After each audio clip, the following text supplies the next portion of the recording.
Boa tarde a toda Minas Gerais. Boa tarde especial para Guanhães, Pouso Alegre, Bom Jesus do Amparo. Muito bom estar recebendo você aqui na tela da Band. Cruzeiro goleou Estudiantes. Cuca surpreendeu na formação. E os argentinos pararam. A velocidade, a motivação, a derrota no Clássico, a Libertadores de 2009. Tudo foi utilizado por Cuca. Atlético, Dorival Júnior ainda aguarda a defesa. Na verdade, Leonardo Silva e Hever. E o Guarani, no domingo. Vamos receber então os nossos comentaristas de hoje. Boa tarde, Serginho, Flávio Carvalho, Fábio Pinel. Então vamos lá, comigo, conferir o que rolou nos bastidores, o clima, a motivação da equipe de Cuca. Mais de 12 mil torcedores para acompanhar a estreia da Libertadores. É a competição que está no sangue dessa galera. Em uma noite em que o adversário era o Estudiantes, a equipe argentina que tirou o título da Libertadores do Cruzeiro em 2009, a festa foi só azul e branca. O Cruzeiro goleou. Na entrada do Estudiantes dá para imaginar muitas lembranças na memória do torcedor. Difícil esquecer ele, Verón. Já o Cruzeiro em campo, além das modificações de Cuca, um semblante diferente dos jogadores. Mesmo os que não estavam em campo naquela decisão de 2009, pareciam ter incorporado o espírito. Se Gilberto estava na lateral e não no meio, se Roger estava no meio ao lado de Montijo e o Alisson no ataque ao lado de Wellington Paulista. Tinha ainda Marquinhos Paraná de volta ao time, sem que se percebesse muito que ele estava pronto para a volta. Ele mostrou em campo que era muito mais. No zagueiro Vitorino, a expectativa de quem por aqui ainda não tinha passado. Eram muitas histórias que tinham que dar certo. A velocidade foi a grande marca do Cruzeiro diante dos argentinos. 3 gols nasceram em jogadas de contra-ataque. Se Cuca foi o estrategista da noite ao mudar a escalação usual do time, em campo 3 atletas foram acima da média. Apesar do bom desempenho geral, o Alisson, Montijo e Roger. O clássico contra o Atlético, a derrota por 4-3, teve um papel fundamental. Cuca contou que nem dormiu de sábado para domingo, tamanha a irritação pela derrota no Clássico. Esse espírito se instaurou entre os jogadores e o reflexo foi o que se viu nessa quarta. Então, de sábado para domingo eu não dormi, de tão puto que eu fiquei com a derrota que a gente teve. E quem sabe, se a gente tivesse ganho sábado, você não teria tido essa atitude hoje. Era muito provável. Ia entrar mais relaxado, mais tranquilo, podia perder hoje. Então, tudo que Deus faz é bom. Aconteceu aquilo para a gente pôr o algo mais que a gente tem que pôr, o 100% cada um, e foi posto. Então, quando a gente põe o 100%, cada um põe o seu 100%, da forma que você pode pôr, o resultado quase sempre vai vir. Uma vez ou outra não vai vir, mas na maioria virá. Nas conversas que teve com o grupo, Cuca transmitiu a muitos o clima de revanche pela derrota na final da Libertadores de 2009. Desse elenco, 7 estavam naquele momento da história, contando Fabrício, que nem foi inscrito dessa vez por uma lesão no pubis. O técnico exigiu uma vitória para a torcida. Não esperava 5-0, mas eu tinha convicção em vencer.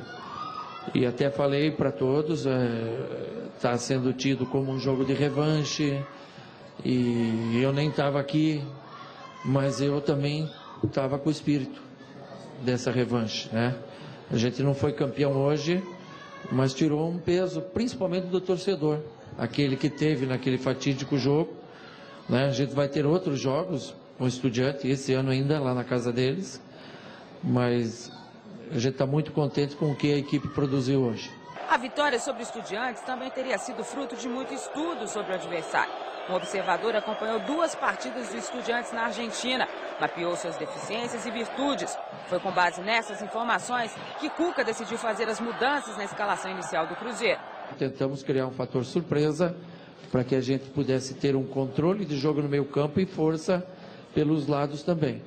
Deu tudo certo, mas você não consegue montar uma equipe sem treinamento se os caras não forem determinados taticamente, aí vira bagunça. Então você tem que conhecer teu jogador, confiar na posição, no posicionamento tático deles, como diversos executaram hoje, Gilberto, Alisson, Pablo, Vitorino, sem treinar, mas jogadores conscientes, maduros, né, que deram conta do recado. Seja o que tiver sido que motivou esse grupo, a goleada foi sonora.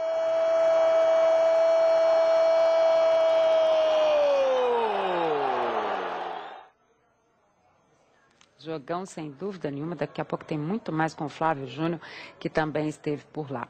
Olha só, eu diria o seguinte, o Cuca, ele tem uma franqueza muito grande, né? Acho que depois de tudo que a gente viu o Cruzeiro jogar ontem, ele poderia ter chegado no vestiário e falado assim, não, eu realmente fui fantástico, né? Eu modifiquei a equipe, eu mudei isso, mudei taticamente. E o Cuca foi extremamente realista. Ele disse, olha, eu peguei o Clássico como exemplo, eu peguei 2009, que eu nem estava aqui como exemplo, eu não treinei essa equipe, eu só conversei com eles da movimentação tática, como eu queria que essa equipe estivesse, e deu esse resultado bacana. Então, quer dizer, ele dividiu com todo mundo a responsabilidade do que aconteceu. Isso é muito legal da gente ouvir de um treinador, né? Foram 4 mudanças em decorrer do Clássico, né? Que foram mal. Aí, e ontem entraram, principalmente o Alisson, Roger, Marquinhos Paraná, entraram com muita vontade. Talvez, se não tivesse perdido o Clássico, eu não sei se estariam com tanta vontade. Foi o que ele disse, como né? esteve ontem, né? Porque o Cruzeiro ontem jogou pra frente, jogou bonito, jogou com vontade.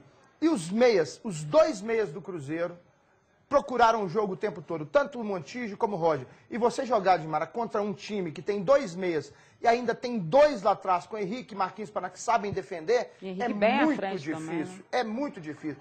E às vezes vem os 4, vem os alas, vem o Gilberto, o Roger cai do lado dele, vem o Montijo do lado direito, vem o Alisson com muita velocidade. O Cuca havia dito na semana que esse menino, o Alisson, estava pedindo passagem.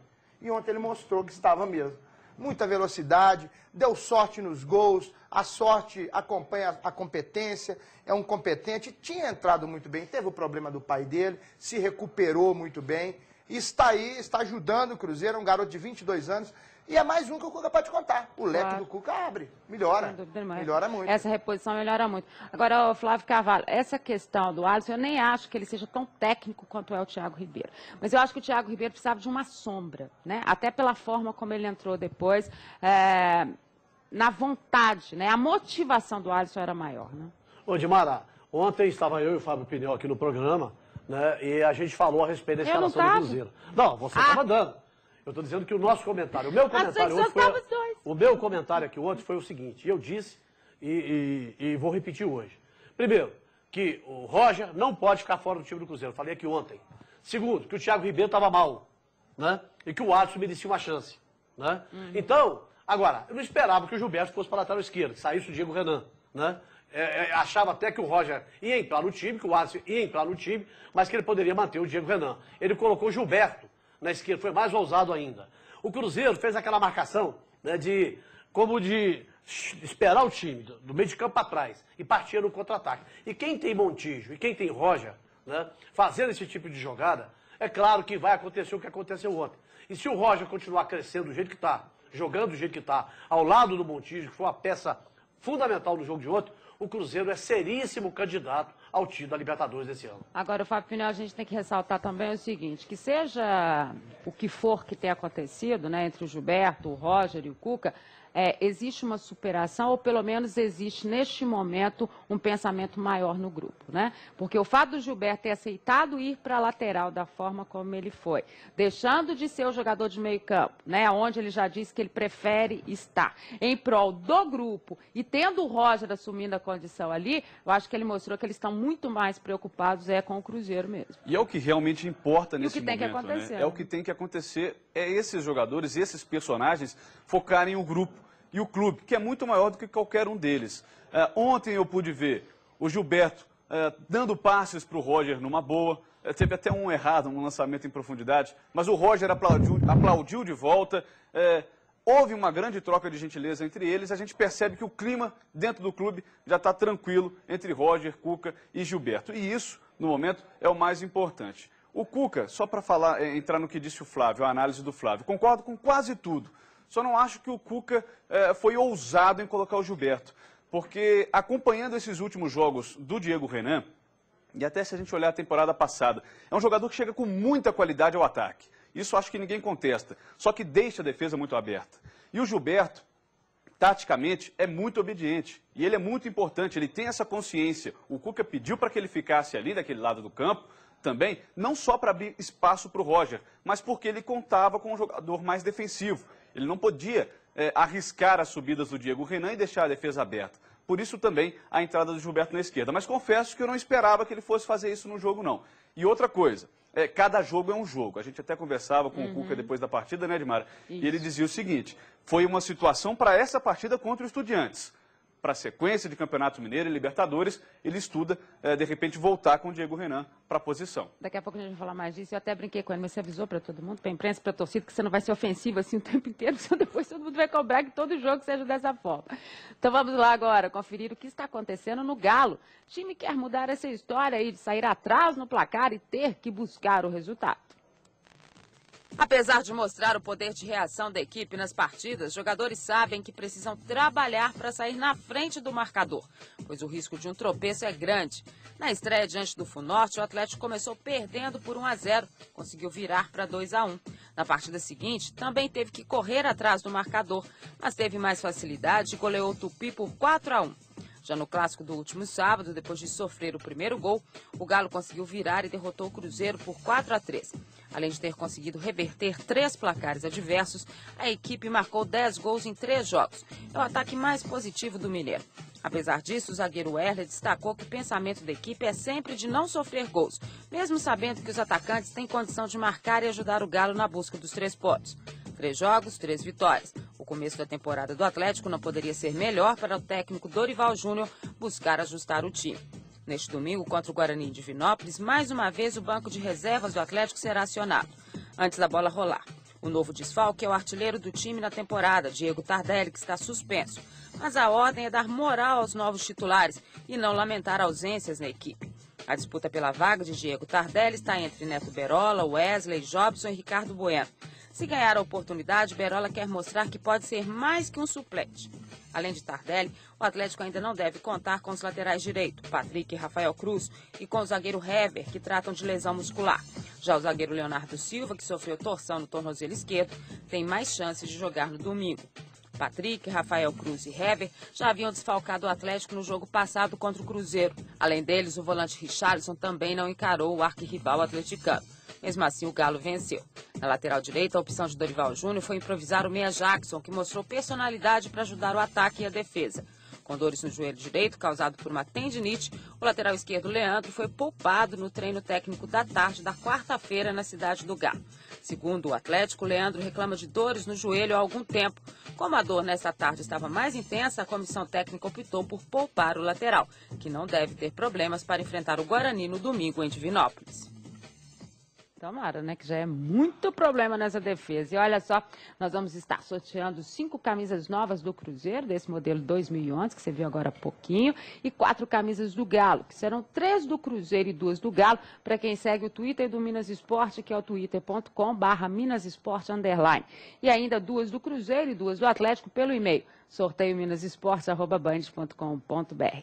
Basta você mandar mensagem dizendo qual camisa gostaria de ganhar. O sorteio será na próxima segunda-feira. Então mande sua mensagem, twitter.com/minasesporte_ e sorteio minasesporte@band.com.br.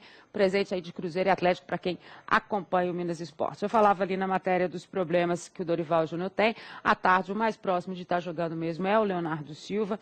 E à tarde ele fica sabendo se vai poder contar mesmo com esse jogador. Problemas defensivos, mas eu acho que principalmente visando já a questão da Copa do Brasil. Essa preocupação do Dorival está fazendo com que o Atlético deixe de estar levando os gols e depois saindo em busca do resultado, é importantíssima, principalmente em termos de Copa do Brasil. Já pensou lá no IAP, lá contra o IAP? Né? Toma um gol, já pensou o problema para você inverter essa situação e trazer o resultado? Sem dúvida, né? E o Atlético também, hoje o Atlético do meio de campo para frente, ele tem um time muito bom.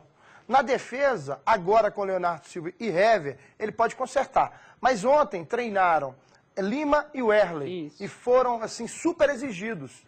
Então pode ser que o Hever praticamente não tem condição. Pode ser que o Leonardo jogue. Aí ele deve usar a Leonardo e Hever, né? Na defesa ali. Mas hoje... Leonardo e o Erley. Leonardo e o Erley. O Hever não vai jogar. A zaga do Clássico. É a zaga do Clássico. Agora, hoje... O Dorival Júnior, ele tem mais opção. Chegou o Zé Eduardo também, é um zagueiro que foi indicação dele. Luiz Eduardo. Luiz Eduardo e é um mês que ele pediu. Hoje está difícil, hein, gente. 2 vezes já. Vai dormir tarde depois do jogo. Dorme tarde, depois do jogo acontecem essas coisas mesmo. Mas o Dorival Júnior, como o Cuca também, tem um leque grande, está acertando o time, tem que definir o time titular, né, Dorival? Para você começar a treiná-lo e para saber com quem você pode contar. Coisa que ele ainda não fez, né? Está esperando alguns jogadores entrarem em melhor condição física. Para mim, só tem uma dúvida na lateral direita. Né? Porque a gente sabe que o Richarlison, o Serginho... Mas está falando, né? Isso num todo, o Ricardinho, né? Futuro, e o Diego, né? Souza devem formar o meio campo. Na frente, esse menino, o que veio lá do Ceará, né? O Magro Alves e o Tardelli. Ele tem o Leandro, ele tem o Hever, ele tem o goleiro... Ele não tem o Hever. Não, eu digo o seguinte... Ele está falando futuro. O Hever, o Leonardo Silva e tem o goleiro Renan Ribeiro. Agora, para jogar contra o Guarani, para jogar contra o IAP... Eu não sei não. O Zé Luiz caiu na graça dele. Mas aí, pode ser que ele coloque o Zé Luiz e coloque o Serginho para a direita. O Serginho já... Eu acho que seria o mais sensato. E acho que pode servir de exemplo até o que aconteceu com o Gilberto ontem. Claro. Né? Eu acho que isso seria o ideal. Para jogar contra o Guarani, contra o IAP, eu acho que o Atlético não tem que ter muita preocupação, não. Vai de Lima, vai de Werley, na frente ali, não tem o Tardelli, ele tem várias opções, tem o Jobson, né? Tem o próprio menino que entrou bem contra o Cruzeiro, o Neto Berola, né? Então ele tem opções. Agora, é claro que quando você for pensar em termos para frente na Copa do Brasil, quando você pega adversários mais qualificados, aí a história é outra. Aí tem que contar com o time todo, que o time do Atlético todo hoje é um time que, sem dúvida alguma, vai brigar pelo título na Copa do Brasil. Dessas opções que ele tem para frente, talvez aqui você levante uma interrogação quando eu disse ali na matéria Neto Berola, Wesley Jobson e Ricardo Bueno. Ricardo Bueno eu já dei meu voto de confiança para o Ricardo Bueno no início da temporada. Eu acho que ele chegou no ano passado, não teve boas atuações, fez até gols decisivos, como aquele contra o Atlético Goianiense, por exemplo. Mas é um jogador que, de uma forma geral, não agrada o torcedor atleticano. Como virou o ano, está fazendo a pré-temporada, fez a pré-temporada desde o início com todo o elenco, eu acho que seria justo esperar um pouquinho para ver se ele rende, apesar do pé atrás de grande parte do torcedor atleticano. Vamos ver, essas são as opções que ele tem hoje. E só com relação ao jogo de domingo, não em desrespeito ao Guarani, mas o Dorival poderia sim usar Lima e o Werley como zagueiros e segurar um pouquinho o Leonardo Silva para o jogo da Copa do Brasil, que é no momento mais importante. Até porque tem viagem mais desgastante, já tarde o Flavinho vai lá conferir tudo pra gente, o que o Dorival está pensando para o Campeonato Mineiro. Nós vamos para o intervalo e no próximo bloco tem os gols da goleada do Cruzeiro em cima do Estudiantes, tem Copa dos Campeões da Europa. Não é que o Barcelona perdeu? Não sai daí. Olho no Minas Esporte. Olho na Band.